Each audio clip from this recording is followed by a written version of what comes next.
My name is Morgan Williams, and at 34 years old, I never expected to be standing outside my mother's 60th birthday party, uninvited. Mom and I were always close. At least that's what I thought until my father blocked the entrance with a cold stare. "You're not on the list," he said, like I was a stranger trying to crash a celebrity event. I watched my sister Brooke smirk as I stood there, gift in hand, heart shattered. Before I tell you what happened next, let me know where you're watching from. Hit that like button if you've ever felt excluded by the people who should love you most. Growing up as the middle child in suburban Chicago wasn't easy. I existed in the shadow between my older sister Brooke, the academic superstar, and my younger brother Tyler, the baby everyone adored. Our family photos tell the story. Brooke center stage with trophies, Tyler being coddled, and me, well, I was just there, often half-cropped out of the frame. Mom was different though. At least she used to be. When I was 7, I remember coming home devastated after not being invited to Melissa Anderson's birthday party. While Dad dismissed it with "not everyone gets invited to everything," Mom sat with me and made paper party hats. We had our own little celebration, just us two. "You're special in your own way, Morgan," she whispered. Never forget that. When I was 12, I won 3rd place in the science fair with my solar system model. Not first like Brooke always achieved, but Mom framed my certificate anyway. "It's not about being the best," she said. "It's about doing your best." She hung it right next to Brooke's wall of achievements. Dad took it down 3 days later, saying it cluttered the wall, but Mom secretly kept it in her bedside drawer.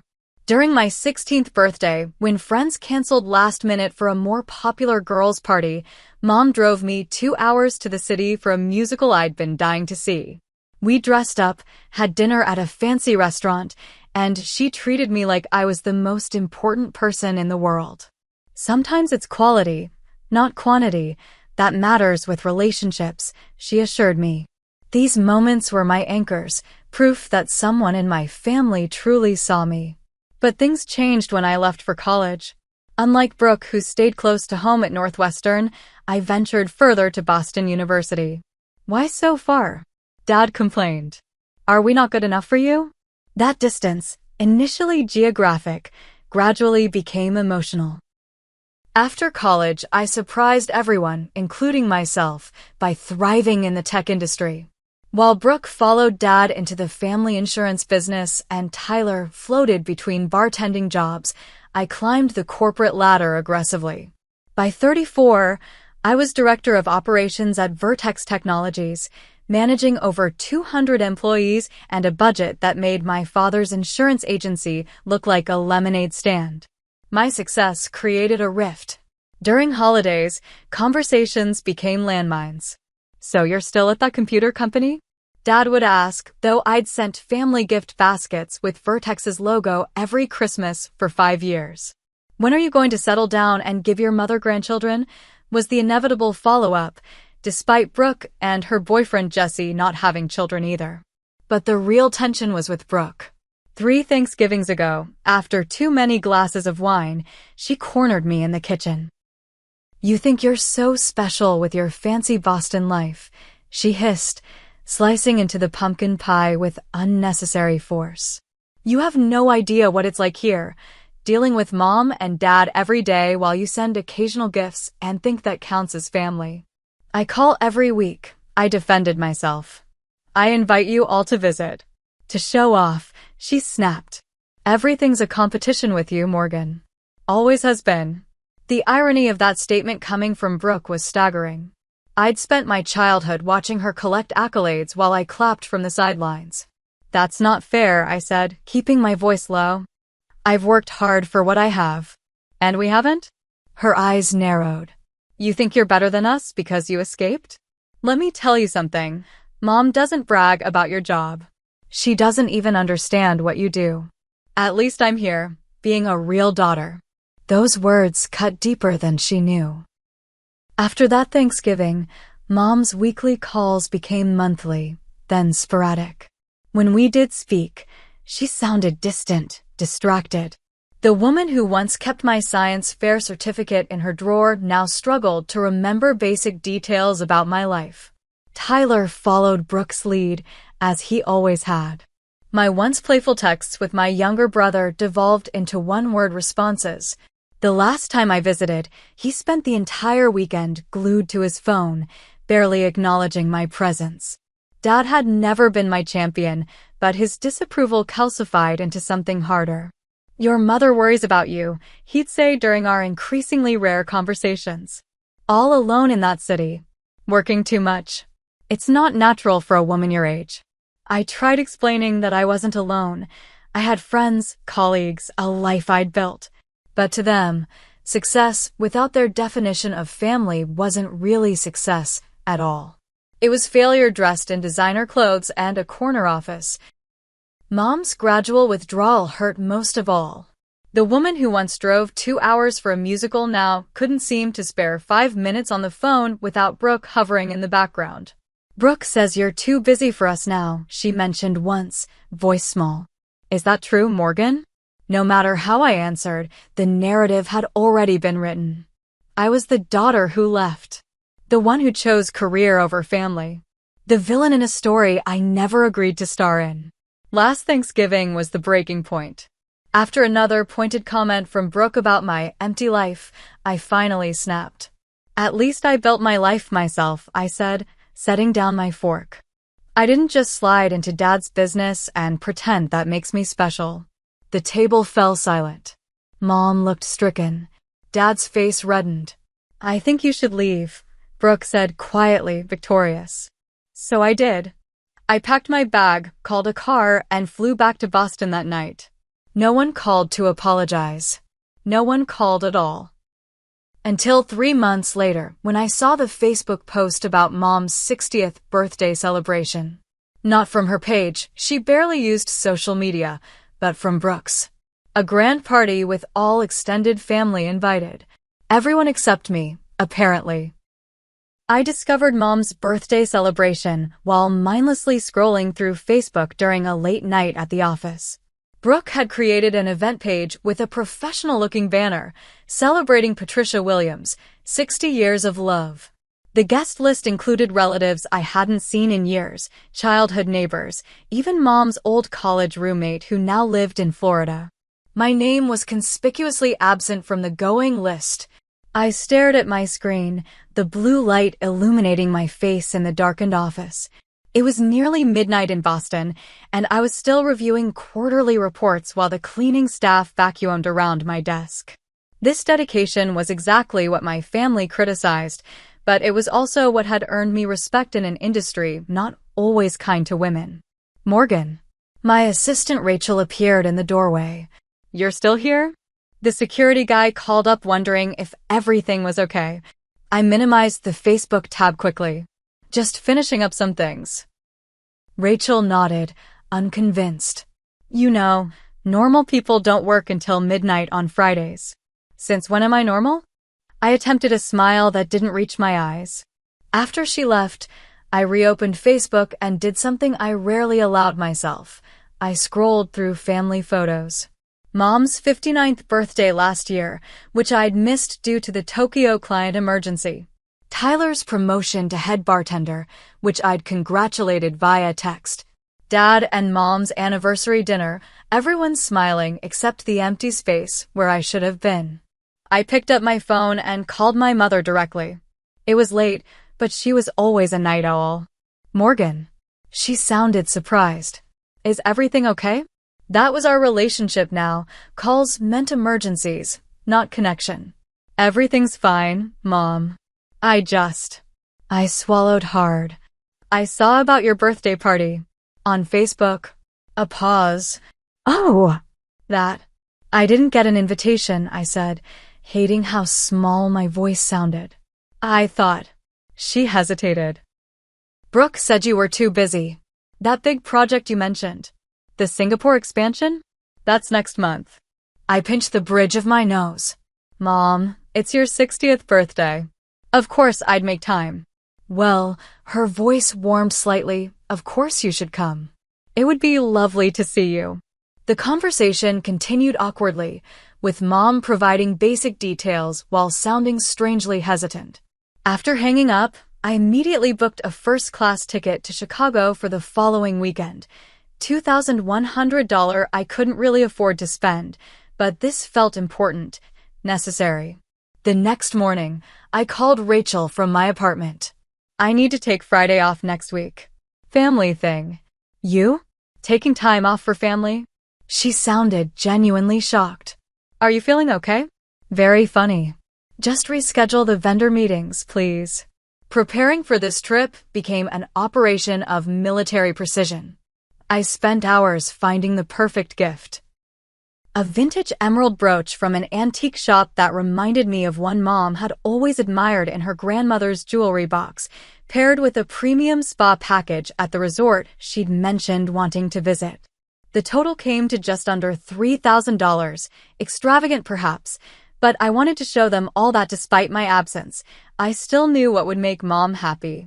Shopping for an outfit was equally strategic. I finally settled on a sapphire blue dress, conservative enough for Dad's approval, but stylish enough to show I was doing well. Not that I needed their validation, I told myself unconvincingly while swiping my credit card. The night before my flight, I practiced conversations in my bathroom mirror. So great to see everyone. Smile, not too eager. The company? Things are going well, but enough about work. Deflect, don't brag. Brooke, I'm sorry about what I said last Thanksgiving. Even though she started it. I rehearsed these lines like preparing for the most important presentation of my career. In many ways, it was. The morning of my flight, I received a text from Brooke. Heard you're coming. Just don't make this weekend about you. I stared at those words for the entire Uber ride to Logan Airport. How could I respond to that? I finally typed, looking forward to celebrating Mom, and left it at that. The flight to Chicago gave me 3 hours to alternately hope and worry. I flipped through work documents without absorbing anything, then practiced deep breathing techniques my therapist had recommended. Your family triggers old patterns, Dr. Levine had explained during our sessions. Remember you're returning as the adult you are now, not the child you were then. Easy to say. Harder to feel when approaching the gravitational pull of childhood dynamics. I checked into the Westin downtown rather than staying at my parents' house in the suburbs. Another decision that would likely be interpreted as Morgan being too good for us, but the thought of sleeping in my old bedroom, still decorated with my high school debate team pennants, was unbearable. I needed neutral territory, somewhere to retreat if things went badly. That evening, I ordered room service and laid out my outfit for tomorrow. The blue dress. Silver heels that weren't too high. Simple pearl earrings that had been a college graduation gift from Mom. Everything calculated to send the right message. Successful but not showy. Professional but still feminine. Independent but still your daughter. I barely slept. By morning, I had convinced myself this trip was either going to heal everything or break what little connection remained. There was no middle ground. I applied my makeup with trembling hands, curled my hair, and practiced one last smile in the mirror. Happy birthday, Mom, I whispered to my reflection. I hope you're glad to see me. The venue was a renovated boathouse overlooking Lake Michigan, exactly Mom's style. Elegant but unpretentious, with natural wood beams and floor-to-ceiling windows capturing the April sunlight dancing across the water. I recognized cars in the parking lot, Uncle Robert's vintage Corvette, Aunt Diana's practical Subaru, even my cousin Stephen's motorcycle. All the Williams family vehicles, familiar as childhood toys.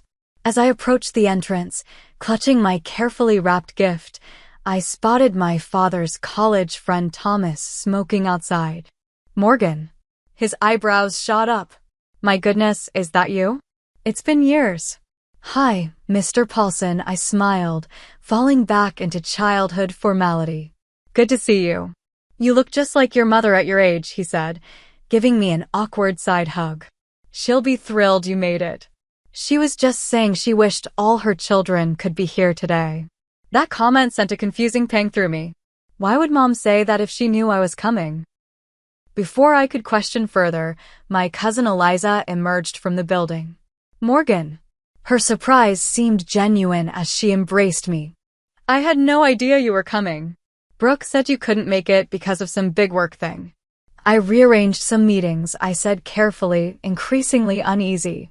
It's Mom's 60th. I wouldn't miss it. Eliza's expression shifted subtly. Right. Well, everyone's inside. Your mom looks beautiful.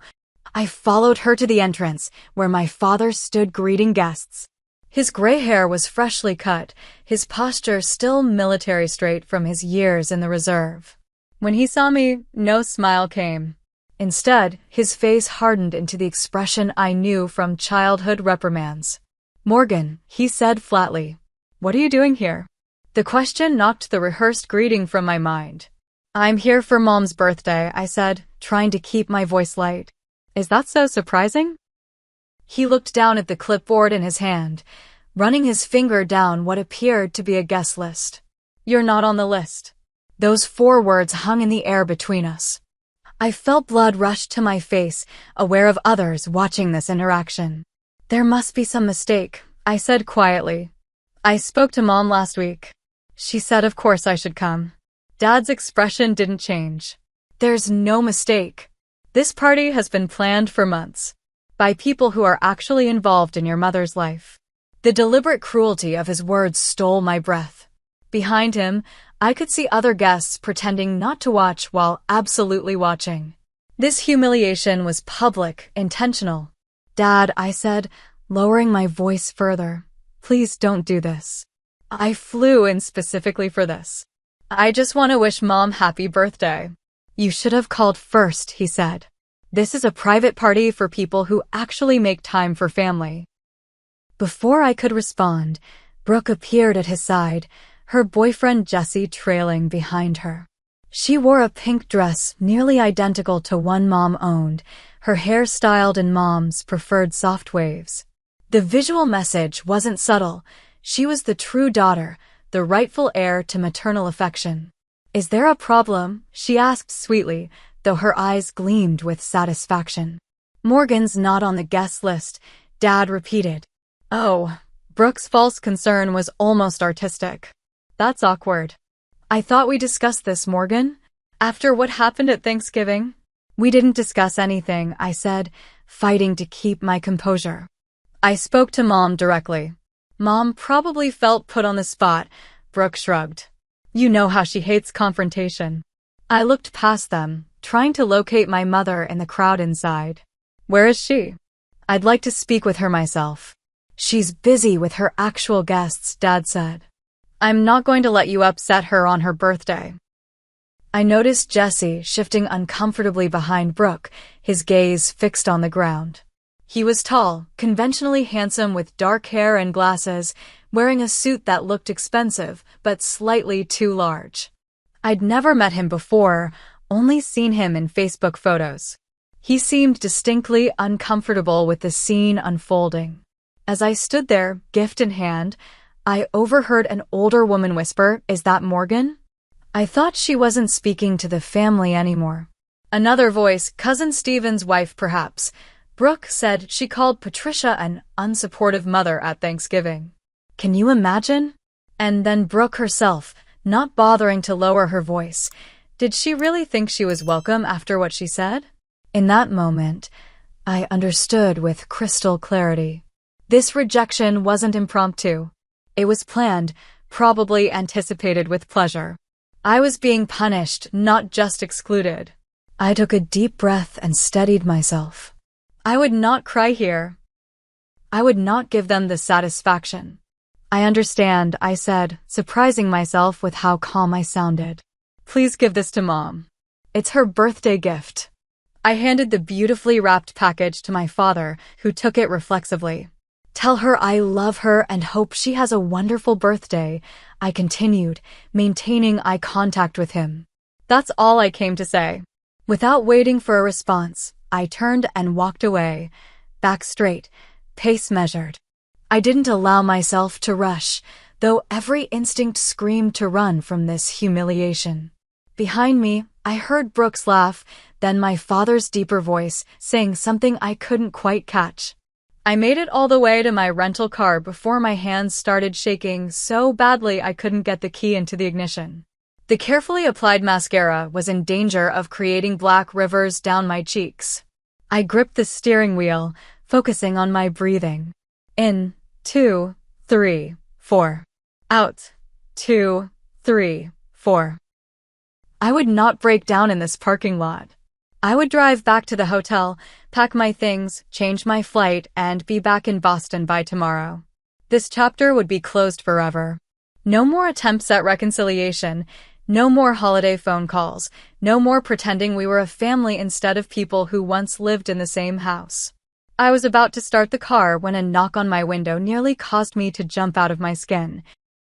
Jesse, Brooks' boyfriend, stood beside my car, gesturing for me to roll down the window. His expression was concerned, almost apologetic. For a moment, I considered ignoring him and driving away, but curiosity won out. I lowered the window partway. "Morgan," he said, then cleared his throat nervously. "Ms. Williams, I mean." "Just Morgan is fine," I replied automatically, then frowned. "Wait, how do you know to call me Ms. Williams?" Jesse glanced back toward the venue, then at me again. "Because I work at Vertex Technologies in Boston. I'm in the software engineering department. 3rd floor." My mind raced through employee directories, trying to place him. Jesse Lawson, he supplied. "I joined about 8 months ago. I transferred from the Chicago office to be closer to Brooke on weekends. I recognized you immediately when I saw you today. The universe has a twisted sense of humor sometimes. Of all the tech companies in Boston, my sister's boyfriend worked at mine." I'd been so busy with the operations side that I hadn't connected the dots about a new engineer. "Does Brooke know you work for me?" I asked. "Not exactly," he admitted, looking increasingly uncomfortable. "She knows I work at Vertex, but I never specified that you were, well, essentially your boss." I finished for him. The organizational chart at Vertex meant that while Jesse didn't report directly to me, I was definitely in his upward management chain. "May I sit down?" he asked, gesturing to the passenger seat. "I feel like I owe you an explanation." Against my better judgment, I unlocked the door. Jesse slid in, immediately making my rental car feel smaller with his tall frame. "I should have said something in there," he began. "That wasn't right, what they did." "Why didn't you?" The question came out sharper than intended. "Complicated family dynamics," he sighed. "I've only been dating Brooke for about a year. Still trying to navigate everything." "Well, now you've seen the Williams family at our finest," I said bitterly. "That's actually why I followed you out here," Jesse said, turning to face me directly. "What happened in there wasn't spontaneous. It was discussed in advance." My stomach tightened. "What do you mean?" "Last night, at the rehearsal dinner, Brooke and your dad were talking about what to do if you showed up. Your dad said he'd handle it. Your mom wasn't part of that conversation." The revelation that they'd actually planned my humiliation was somehow worse than thinking it was an impulsive cruelty. "Does my mother even know I tried to come today?" I asked. Jesse hesitated. "She asked about you earlier. Wondered if you might surprise her. Brooke told her you'd sent your regrets weeks ago." "That's a lie," I whispered. "I never." "I know," Jesse nodded. "I've picked up a lot over the past year. Brooke talks about you constantly." "I'm sure it's all flattering," I said dryly. "It's complicated," he replied, choosing his words carefully. "There's a lot of jealousy there. She compares herself to you all the time, though she'd never admit it." "Jealous? Of what?" I couldn't keep the disbelief from my voice. "She's the golden child. Always has been. But you're the one who got away," Jesse said simply. "You built something entirely your own. And at work." He trailed off. "At work what?" "You're respected, Morgan. Really respected. People talk about your leadership style, your strategic thinking." When I realized Brooke's sister Morgan was the same Morgan Williams everyone at Vertex admires, it was strange, reconciling those two images. I sat in stunned silence, processing his words. While I'd been feeling like a failure in my family's eyes, apparently I'd become something of a role model professionally without even realizing it. Brooke has been systematically poisoning your relationship with your parents, Jesse continued. Small comments, reframing your absences as deliberate rejections, exaggerating arguments. When your mom mentioned missing you, Brooke would remind her of some perceived slight. And my mother believed her? The pain in that question was evident. Your mom's been having some health issues, Jesse said gently. Nothing severe, but enough to make her more vulnerable to manipulation. Mild depression, some memory issues. Brooke's been helping by managing her social calendar, her medications. The implications hit me like physical blows. While I'd been building my career in Boston, Brooke had been constructing an entirely different narrative here in Chicago. One where I was the villain, the cold-hearted daughter who abandoned her family for corporate success. Why are you telling me this? I finally asked. You're dating my sister.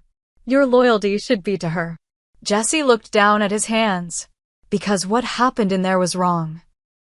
And because at Vertex, I've seen how you treat people.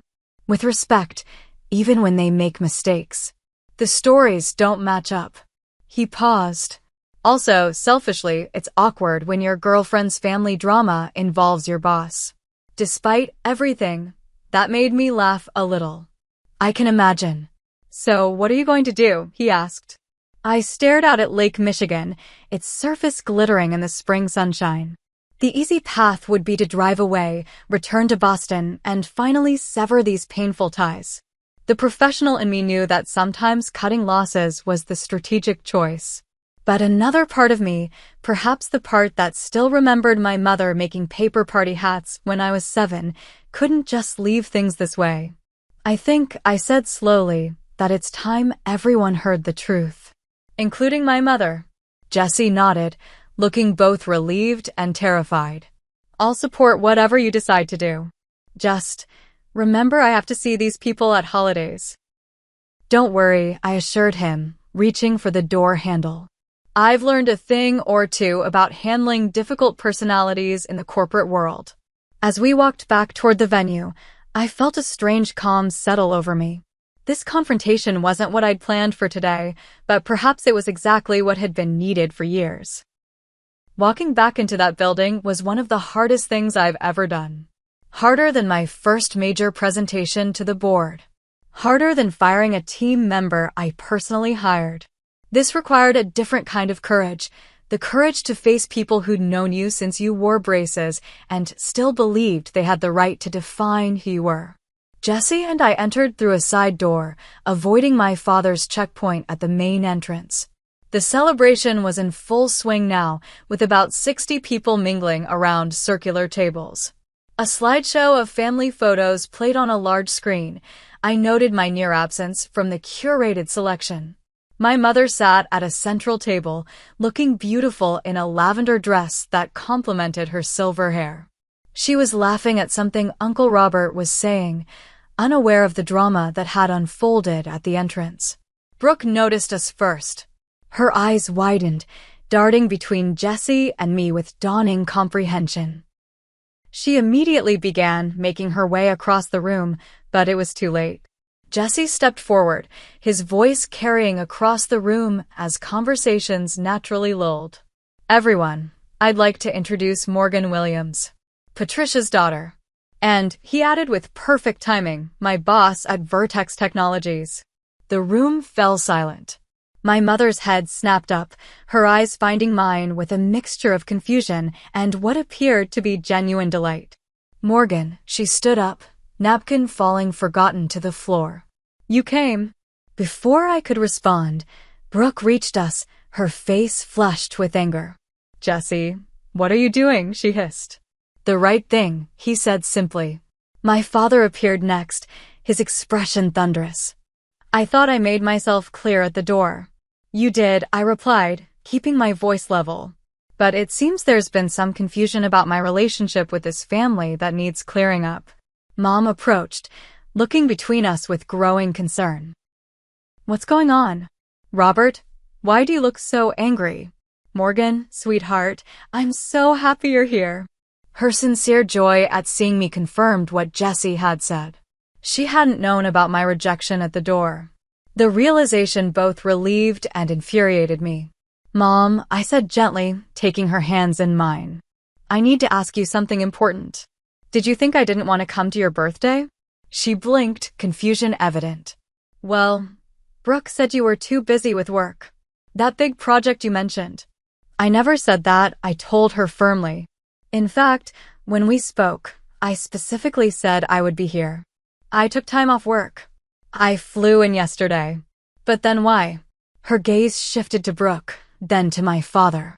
I was just at the door, I continued, aware that the entire party was watching this family drama unfold. Dad told me I wasn't on the guest list. That this party was for people who actually make time for family. Mom's expression changed from confusion to shock. Robert, is this true? My father's face reddened. Patricia, we discussed this. After what she said at Thanksgiving. We discussed no such thing, Mom interrupted, her voice uncharacteristically sharp. Morgan is my daughter. Of course she's welcome at my birthday. The room had gone so quiet you could hear ice clinking in glasses. This wasn't how I'd imagined the confrontation, playing out in front of extended family and my mother's bridge club, but perhaps that public accountability was necessary. There's been a pattern, I said, addressing my mother directly but aware of our audience. For years now, things I've said have been twisted. Absences due to work portrayed as deliberate neglect. My life choices framed as rejections of family. Brooke stepped forward, her smile tight. This is hardly the time or place, Morgan. Always making everything about yourself, even Mom's birthday. That's exactly what I mean, I gestured toward her. That characterization of me. Selfish, self-centered. It's the narrative that's been created. But it's not true. I turned to face the room at large. Many of you have known me since childhood. I've never been perfect, but I've always loved my family. My career took me to Boston, not Mars. Phone calls work both ways. Visits work both ways. My cousin Stephen nodded slightly, and I saw Aunt Diana whisper something to Uncle Robert. Brooke, I continued, keeping my voice professional, the same tone I used in difficult negotiations at work has been systematically undermining my relationship with our parents. Exaggerating conflicts. Reframing my achievements as abandonments. That's ridiculous, Brooke scoffed, but her eyes darted nervously. Is it? I turned to Jessie. What did Brooke tell you about me before you met me today? Put on the spot, Jessie looked uncomfortable but answered honestly. That you were cold. Career-obsessed. That you'd called your mother unsupportive and said the family was holding you back. I never said those things, I stated firmly. It was implied, Brooke insisted. No, it wasn't, I countered. At Thanksgiving, after you accused me of thinking I was better than everyone, I defended myself. I said I built my career myself. That's not an attack on the family, it's a statement of fact. Mom looked devastated. Is this true, Brooke? Have you been turning us against Morgan? Brooke's composure finally cracked. You don't understand. She left. She got to leave and become Ms. Big Shot Executive while I stayed here, taking care of everything, being the good daughter. And what thanks do I get? You still light up more when she calls than when I'm right in front of you. The raw pain in her voice silenced the room. Despite everything, I felt a flash of empathy for my sister. We'd both been trapped in roles assigned to us as children, she the achiever who stayed, me the rebel who left. Brooke, Mom said softly, I've never compared you two. I love you both differently because you are different people. Then why do you keep her science fair certificate in your drawer? Brooke demanded, tears threatening. 3rd place. She got 3rd place 15 years ago, and you still have it. I was stunned. That certificate had become a symbol for Brooke of some perceived preferential treatment I'd never experienced. Dad, who had been unusually quiet, finally spoke. I think we should continue this discussion privately. No, Mom said firmly. I'm tired of secrets and misunderstandings in this family. She turned to our assembled guests. I apologize for the drama, everyone. Please enjoy the food and music. My family and I need a moment.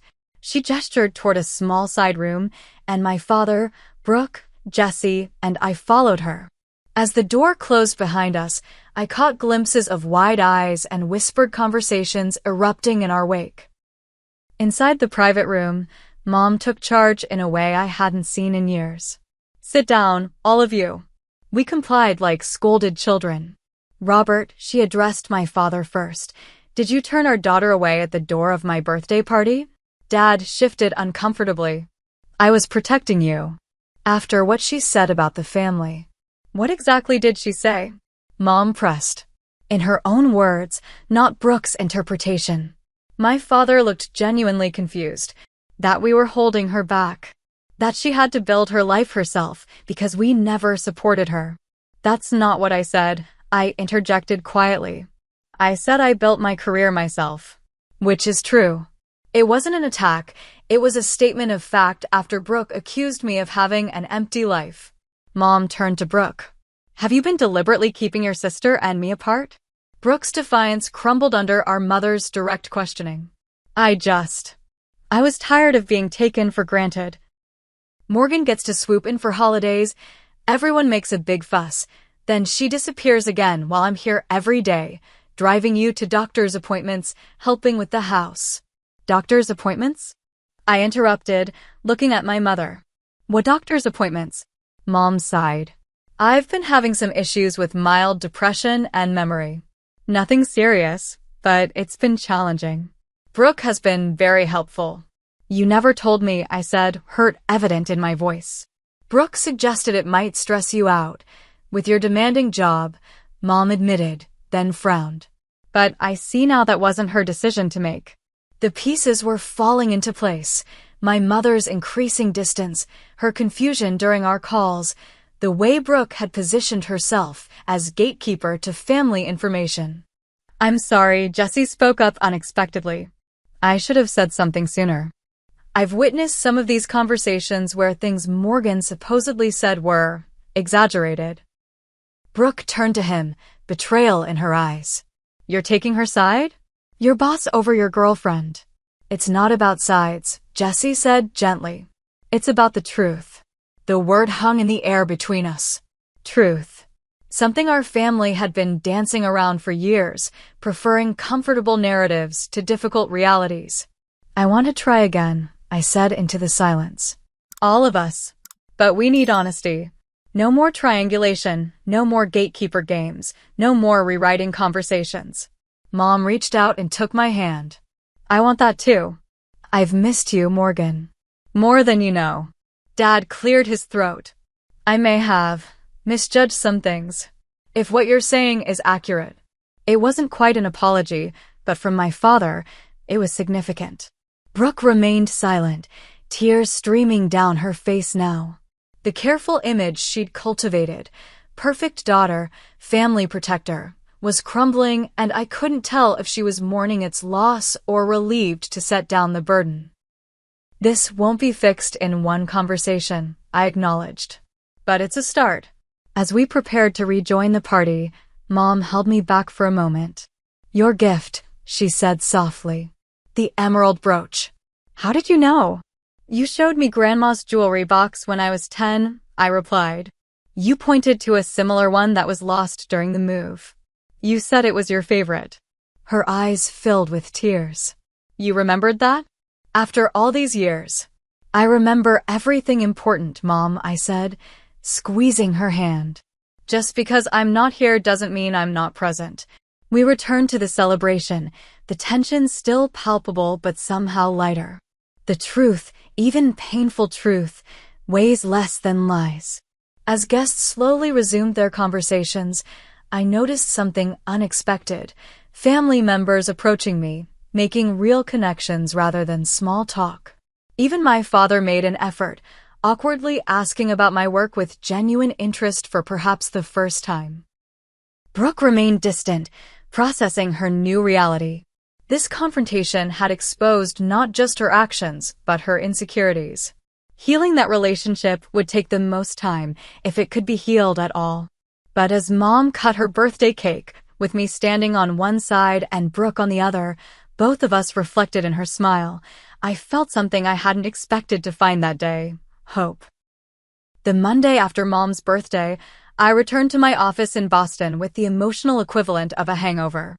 The confrontation had been necessary but draining.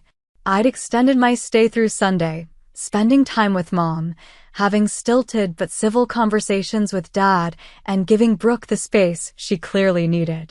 Rachel looked up from her desk as I walked in, coffee in hand.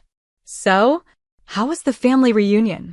"Eventful," I replied, managing a small smile. "Very eventful. And did they appreciate the amazing, successful woman you've become?" she asked, only half joking. "Actually," I said, surprising myself with the realization, "I think they're starting to."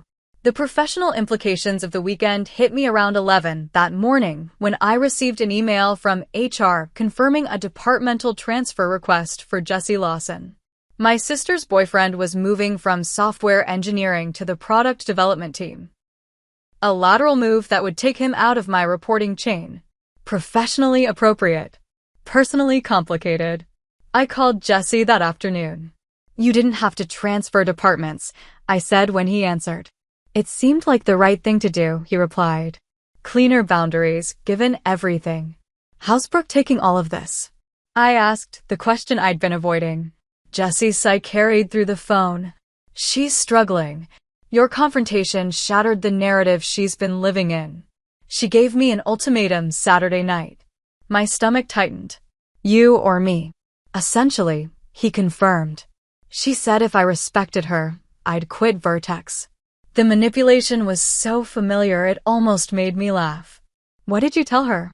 "That I respect myself too much to let anyone dictate my career choices," he said simply. "We're taking a break while she processes everything." I felt a stab of guilt. "I never meant to come between you." "You didn't," Jesse assured me. This was coming anyway. "I've been noticing patterns in how she handles conflict.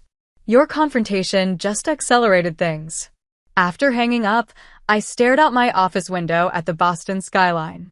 The personal and professional had collided in ways I never anticipated, creating ethical challenges no business school case study had prepared me for. I scheduled a meeting with our chief ethics officer that afternoon, explaining the situation in clinical terms. "I need to ensure there's no appearance of impropriety in how I manage the situation," I concluded. Diane listened attentively before responding. "Document everything. Recuse yourself from any direct decisions involving Jesse. And consider bringing in an executive coach to help navigate the personal-professional boundaries." I followed her advice, setting clear protocols that would protect both Jesse's career and my professional integrity. It was strange applying corporate governance to family drama, but perhaps that structure was exactly what was needed. Meanwhile, I was processing my own emotional responses to the weekend's revelations. I scheduled an emergency session with Dr. Levine, my therapist. "You stood up for yourself," she noted after I recounted the confrontation. "How did that feel?" "Terrifying," I admitted. "And then, liberating." "The family dynamics you've described are classic," she explained. "The golden child who stays versus the scapegoat who leaves. Your sister's identity became wrapped up in being the good daughter who sacrificed, while you became the selfish one who pursued your own path. Neither characterization is accurate or fair. How do we fix it?" I asked. Dr. Levine smiled gently. "That's the million-dollar question. It starts with continued honesty and adjusted expectations. Your family won't change overnight, if at all." 2 weeks after the birthday party, Mom called with news that made my heart sink. Her doctor had confirmed early-stage cognitive decline. Not Alzheimer's, but noticeable memory issues that would likely progress. "I should have told you sooner," she said, voice small. Brooke thought. "Mom," I interrupted gently, "I need you to make me a promise. From now on, you'll tell me these things directly. Not through Brooke, not through Dad. We need to rebuild our relationship without intermediaries." "I promise," she said, and I heard a new determination in her voice. In fact, I've been thinking, would it be possible for me to visit you in Boston? See your life there. The question stunned me. In 15 years, neither of my parents had visited my adopted city. I'd love that, Mom. When were you thinking? Next month? Your father has a fishing trip planned, and I thought.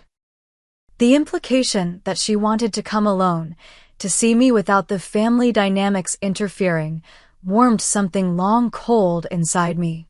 I'll send you flight options tonight, I promised. At work, I threw myself into the Singapore expansion with renewed focus. The personal clarity somehow translated to professional sharpness. I found myself making bolder strategic decisions, pushing back more confidently against bad ideas, advocating more fiercely for my team. Something's different about you, my boss Alan commented after I successfully negotiated a complicated vendor contract. More centered.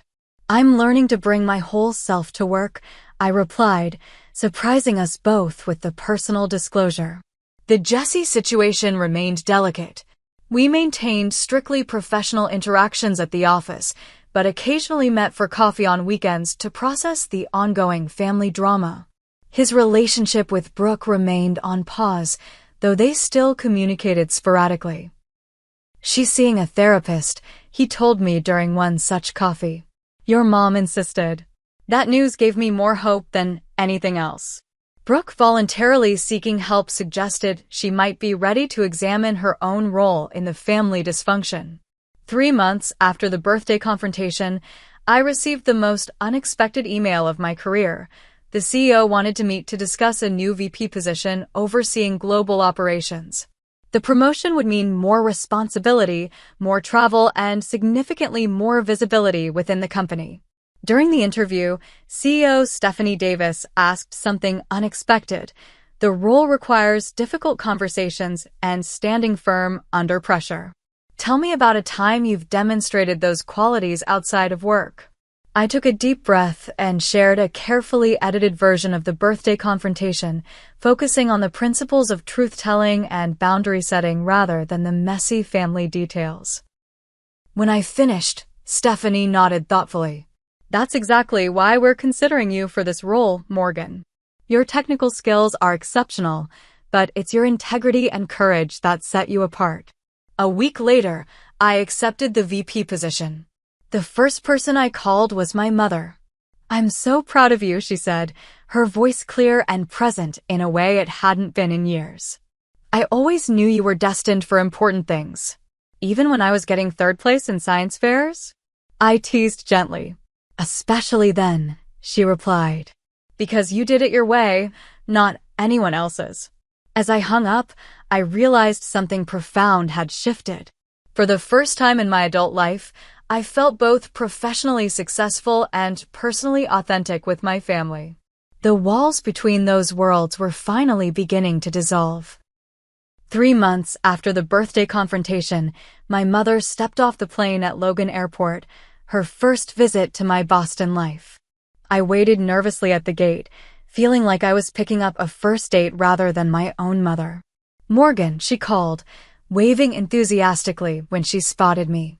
She looked smaller somehow, more fragile than I remembered, but her eyes were bright and clear. Welcome to Boston, Mom, I said, embracing her. I can't believe you're finally here. The week that followed was nothing short of transformative. I took 3 days off work, an unprecedented act that had Rachel checking if I had a fever, and showed Mom every aspect of my life here. My apartment with its view of the Charles River. My favorite coffee shop where the baristas knew my order by heart. The hidden garden in the public library where I read during lunch breaks. It's beautiful, she said as we walked along the waterfront. Your life here. I can see why you love it. On her 3rd day, I brought her to the Vertex offices. Watching my mother interact with my colleagues, seeing her obvious pride as people spoke highly of my work, healed something deep within me. This wasn't the strained family narrative of Morgan the absent daughter, but rather Morgan the respected leader. Jesse greeted us professionally, maintaining the appropriate boundaries we'd established. But I noticed the warm way he spoke to my mother, the genuine respect in his interaction. Whatever happened with him and Brooke, he had become an unexpected ally in my family's healing process. When Mom returned to Chicago, something fundamental had changed. Our weekly calls resumed, but with new depth and honesty. She began sending me small packages, a book she thought I'd enjoy, a scarf that matched my eyes, tokens that said, "I see you," more clearly than words. My father made efforts too, in his own awkward way. He started emailing articles about the tech industry with comments like, "Thought you might find this relevant." Small steps, but meaningful ones. The situation with Brooke remained the most complex. For 2 months after the confrontation, we didn't speak directly. Then, unexpectedly, she called one evening as I was preparing for a presentation. "I've been doing a lot of thinking," she said without preamble. "And a lot of therapy." "That's good," I replied cautiously. "I'm not ready to talk about everything," she continued. "But I wanted to say, I understand now that I was wrong about some things. The way I portrayed you to Mom and Dad wasn't fair." It wasn't quite an apology, but from Brooke, it was significant. "Thank you for telling me that," I said. "Jesse says you've been very professional about everything," she added. "He respects you a lot." "He's a good person," I offered. "Whatever happens between you two, I think he cares about you." "We're working through things," she said vaguely. "Anyway, I should go. But I wanted you to know I'm trying." My promotion to VP brought new challenges and opportunities. The role required more travel, including regular trips to Singapore for our expansion there. Ironically, this increased my visits to Chicago, as O'Hare became my frequent layover between international flights. During these layovers, I began scheduling brief visits with my parents. Sometimes just dinner at the airport with Mom. Sometimes an overnight stay that included Dad. Gradually, these short, frequent connections built something more authentic than our previous pattern of tense holiday gatherings. My mother's health stabilized with proper treatment for her depression and cognitive issues. "The doctors say reducing stress has helped enormously," she told me during one visit. All that family tension was literally making me sick. 6 months after the birthday confrontation, I hosted Thanksgiving in my Boston apartment, a deliberate reclaiming of the holiday that had been the breaking point the previous year. Mom and Dad accepted the invitation immediately. Tyler came, bringing his new girlfriend. Brooke declined, but sent a surprisingly thoughtful gift basket. As we gathered around my dining table, expanded with a rented table to accommodate everyone, I realized this was the first family gathering that felt genuine rather than performative. We weren't playing roles assigned in childhood. We were adults choosing to connect. "Before we eat," Mom said, raising her glass, "I want to thank Morgan for bringing us together. Not just physically in this beautiful home, but emotionally. Your courage to speak truth has changed our family." Dad nodded, uncharacteristically emotional. "I've been doing a lot of thinking about the kind of father I've been. The kind I want to be going forward. I'm proud of you, Morgan. Your success, yes, but more importantly, your integrity."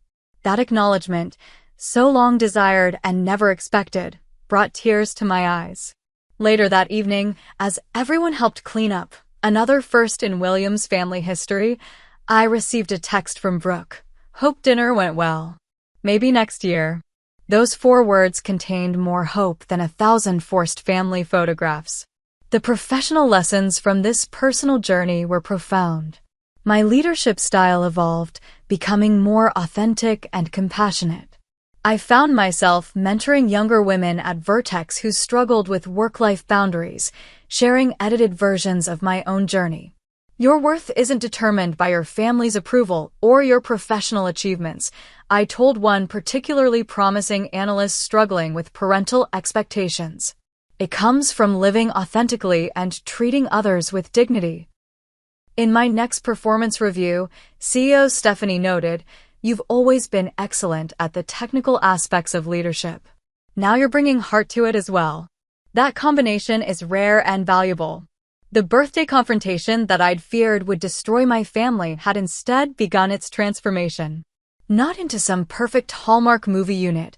We were still messy, still learning, still occasionally falling into old patterns. But we were doing it consciously now, with the courage to call out unhealthy dynamics and the compassion to forgive them. My mother's words during her Boston visit stayed with me. Sometimes being excluded from where you don't truly belong leads you to find where you do.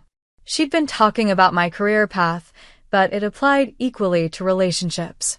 The painful rejection at her birthday party had ultimately opened the door to more authentic connection. The emerald brooch I'd given Mom became her favorite piece of jewelry, worn to every important family occasion.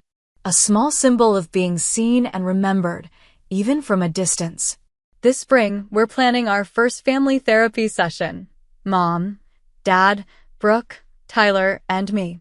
Not because we're in crisis, but because we're committed to continuing the healing. It's scheduled for next month in Chicago. I've already booked my flight. Family relationships aren't fixed points, but ongoing journeys. The work of maintaining them never really ends. But I've learned that healthy boundaries aren't walls that separate us from family. They're clear markers that allow us to safely connect as our authentic selves. Have you ever had to stand up to family members who misunderstood or misrepresented you? How did you handle it? Share your experience in the comments below. If this story resonated with you, please hit that like button and subscribe for more stories about navigating complex relationships and finding your authentic voice. Thank you for listening to my journey, and remember, sometimes the path to healing begins with the courage to speak your truth, even when your voice shakes.